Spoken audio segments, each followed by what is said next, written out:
मजा आएगा।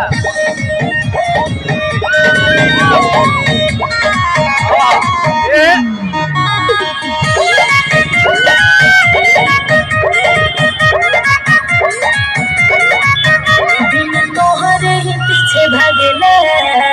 कान्हा बंदी तोहार बजेला दिल तोहरे ही पीछे भागेला कान्हा बंदी तोहार बजेला जुड़ल धागा तो से दिल लागे बैल ना धागा से हरे घरे हरे हरी लागेलू लाल चुनरी में पड़ लागेलू अच्छा हरे घरे हरे हरी लागेलू राधा चुनरी में पड़ लागेलू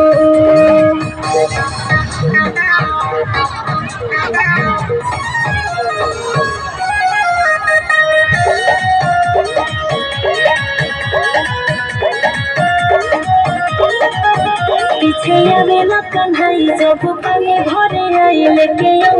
किनारे हम गगरिया आगे बोलिए मिठाई राधा दिल मुस्काई घायल कोई दिल मोहर नजरिया पीछे आवेला कन्हई जब पानी भरे आई लेके किनारे हम गगरिया